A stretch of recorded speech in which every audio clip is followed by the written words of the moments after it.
ketua umum parpol siapa sih dia itu yang laki-laki? Coba Al-Fakir nanya ke saudara. Pertama Bahlil.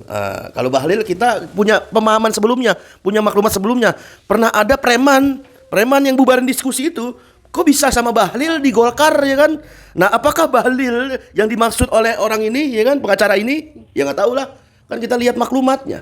Maklumat awal kan begitu, ya kan? Fakta yang sebelumnya kan begitu, ya kan? Apakah ini Bahlil? Nanya lah, masa nggak boleh nanya, ya kan? Hah, terus gimana? Surya Paloh? Apakah Surya Paloh? Apakah Prabowo? Prabowo nggak mungkin. Prabowo kan nggak punya istri. Apakah Julhas? Oh, Julhas mah nggak mungkin. Julhas itu keren. Kenapa keren? Dia itu bagi-bagi duit gepokan sama anaknya, ya kan? Itu pasti sakinah menurut versi Julhas, ya kan? Makin banyak anak umat Islam yang subscribe media-media Islam daripada kita subscribe media-media maksiat. Paling tidak orang-orang yang menonton. Bismillahirrahmanirrahim. Assalamualaikum warahmatullahi wabarakatuh. Jumpa lagi Al-Fakir Abi Faisal pada kesempatan hari ini saudara, Sabtu 5 Oktober 2024. Bagaimana keadaan saudara dan keluarga? Semoga sehat, mulia, barokah, amin. Allahumma amin, amin ya rabbal alamin. Masih panjang umur perubahan, panjang umur perjuangan. Gak mau berubah, gak mau berjuang. Apa kabar otak? Otak mana otak? Ketua umum parpol politik besar, parpol besar, ketua umum parpol besar nganiaya seorang perempuan. Ya elah, cemen banget sih lu. Kalau ngomong udah paling iya, kirain suhu, kirain ini jadi teladan, kan ketua. Ternyata cupu, ya elah. Berani sama perempuan. Cemen amat cara mikir lu. Ngaku wakil rakyat, ngaku ketua umum partai politik. Kalau masih berani perempuan, cuaks, ya kan? Sekalian aja kalau mau berani itu jangan sama perempuan. Kalau mau berani itu sama anak kecil tuh, anak kecil yang nanti akan jadi wapres. Itu siapa tuh anak kecil? Ya, anak kecil kalau berani nggak tuh sama anak kecil? Kalau laki-laki sama laki-laki ya, sama laki-laki aja. Kok sama perempuan? Elah lu cemen banget. Ketua umum parpol dipolisikan karena dugaan aniaya wanita sampai masuk rumah sakit. Siapakah itu? Siapa coba menurut saudara? Nih Al-Fakir kasih simulasi ya. Siapa? Satu Bahlil ya kan. Kedua Surya Paloh ya. Siapa Zulkifli Hasan atau siapa? Kita bacain dulu beritanya sebelum kita saudara jawab di kolom komentar ya.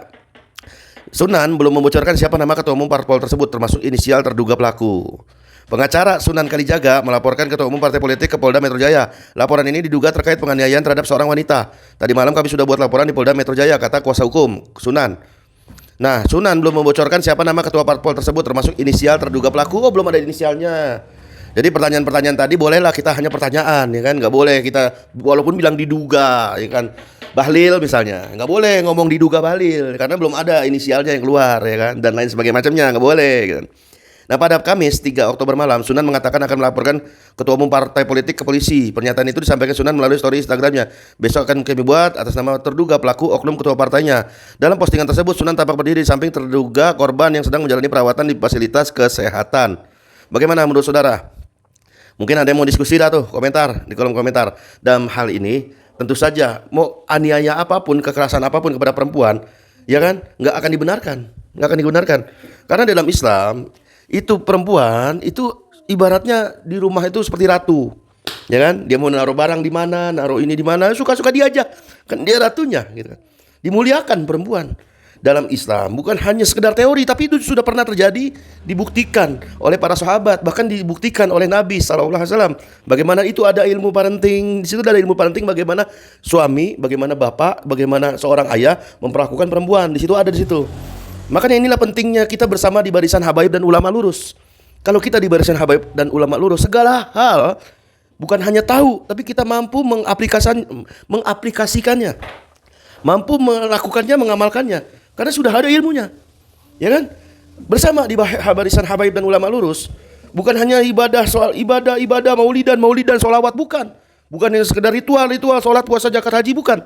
Tapi kita bisa tahu dan mengaplikasikannya secara total, ya kan? Dan itu bukan sekedar teori, tapi langsung praktek, ya kan? Bersama di barisan habaib dan ulama lurus, ya kan?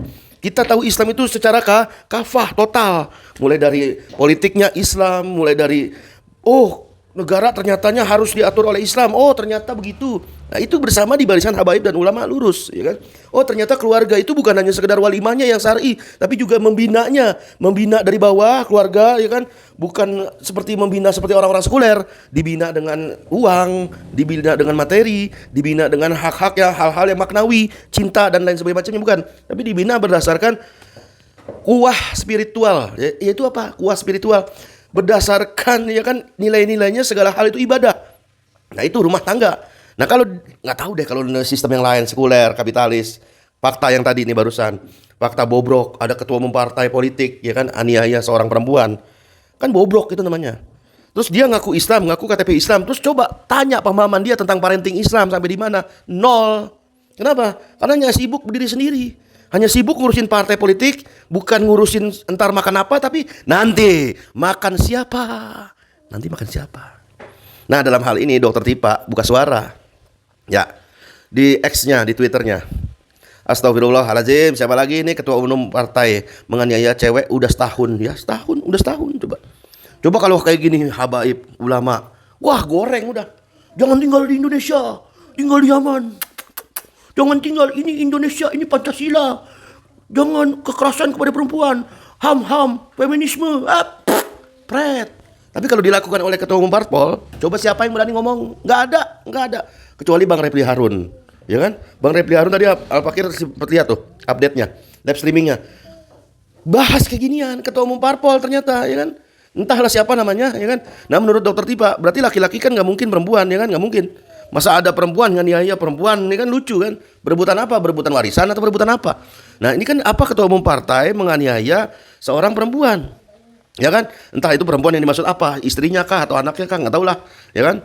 Ketua umum parpol baru jadi ketua umum parpol aja udah nindas perempuan. Gimana nih orang jadi menteri? Gimana nih orang jadi presiden? Bakal ditindas abis, diinjak abis itu kali ya, rakyat kali ya. Kepada perempuan aja ditindas gitu kan. Mirip kayak film-film drama-drama Korea gitu kan, drama-drama Cina gitu kan. Dracin gitu kan.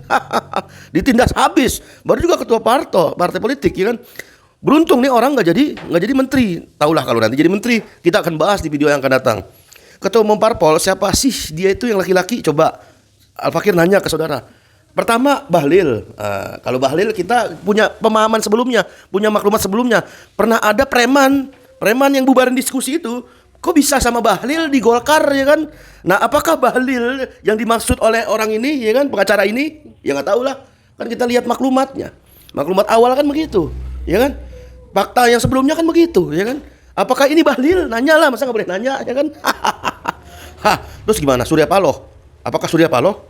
Apakah Prabowo? Prabowo nggak mungkin. Prabowo kan nggak punya istri, ya kan? Aniaya siapa, ya kan? Nah, apakah Caimin? Apakah Julhas? Oh, Julhas mah nggak mungkin. Julhas itu keren. Kenapa keren? Dia itu bagi-bagiin duit gepokan sama anaknya, ya kan? Itu pasti sakinah menurut versi Julhas, ya kan? Ya kan? Dia keluarganya harmonis. Saking harmonisnya, itu anaknya kayaknya nggak akan manggil bapak kalau nggak dapat uang gepokan, ya kan? Di tengah kondisi rakyat lagi susah, dia bagiin gepokan duit ke anaknya, kan lucu, nggak ngotak. Apa kabar otak, ya kan? Julhas nggak mungkin lah, Julhas kan lagi baik-baik aja sama keluarganya, sampai gepok-gepokan duit, harta, ya kan dipamer-pamerin, dibagi-bagiin ke anaknya. Terus Ahmad Saiku, bisa nggak Ahmad Saiku? Kalau kita lihat maklumat sebelumnya juga pernah ada tuh, ya kan? Ada anggota DPRD atau DPR gitu ya. Dia tetap dilantik walaupun dia ada kasus, ya kan? Dari siapa itu? Partai politik PKS, ya, gitu kan? Ahmad Saiku mungkin nggak mungkin lah. Bisa jadi, bisa nggak tahu lah, gitu kan? Apakah AHY, ya kan? Ya, nggak mungkin lah AHY. AHY itu kan istrinya artis, ya kan? Udah cantik mejibun, ya kan? Masa udah cantik digampar? Anies Mata bisa nggak ketua umum parpol ini? Enggak lah, kan Anies Mata partai politik kecil. Kan yang dibilang berita ini partai politik besar, bukan partai politik kecil. Said Iqbal nggak mungkin juga, kan partai politik kecil. Partai buruh, partai ecek-ecek, ya kan? Ada juga Mardiono, Ridho, Fahmi, atau Giring Niji, atau mungkin Kesang. Kesang kan ketua parpol juga. Bisa nggak Kesang? Waduh, tahu dah, gimana ntar aja dah. Tapi kayak nggak mungkin, kan PSI partai kecil, nggak mungkin lah Kesang, nggak mungkin lah. Sungguh sadis penganiayaan ini. Al-Fakir ngutuk keras ini ketua umum parpol yang nindas perempuan berlebihan, ya kan? Konon katanya, udahlah, nggak usah pakai konon katanya, itu namanya gosip ya kan. Nah, jadi pengakuan mendapatkan pukulan tendangan kepala dijedotin, makanya semalam sempat di MRI di ronsen. Wah, itu gimana? Masa ada kepala dijedotin, itu kepala apa kelapa? Kalau kepala iya, kelapa iya dijedot-jedotin kelapa biar keluar airnya. Ini kepala dijedotin, biar apa yang keluar gitu? Isi kepalanya nggak mungkin lah. Isi kepala itu biar keluar, bukan dijedotin. Bukan, tapi diajak diskusi, diajak narasi, diajak literasi, diajak argumentasi. Itu kalau isi kepala keluar. Tapi ini ada pengakuannya mendapat pukulan tendangan kepala dijedotin, makanya semalam sempat ronsen. Saat bertemu korban kemarin malam di rumah sakit, Sunan melihat juga ada beberapa luka memar. Wah, ini wah kacau ini, hadis nih. Cuman masih nggak ada apa-apanya. Tenang aja saudara, jangan khawatir, masih nggak ada apa-apanya. Dibandingkan korban 6 KM 50. Ya, KM 50 tuh ya, itu lebih sadis lagi daripada perempuan ini. Ini perempuan ini masih nggak ada apa-apanya. Jadi kalau mau diusut, usut tuntas sekalian, ancur sekalian. Usut tuntas, jangan milih-milih. Jangan perempuan yang cuman dianiaya begini doang diurus, sementara KM 50 yang udah lama, udah hampir bertahun-tahun nggak diurus ya. Tetap fokus kita bukan perempuan ini. Fokus kita tetap KM 50. Karena apa yang terjadi? Kepala dijedotin, di ronsen, memar, segala macam, dagu memar, itu masih nggak ada apa-apanya dibandingkan KM 50. Dan kita semua harus sepakat dulu, ya kan? Sepakat bahwa kita usut tuntas KM 50.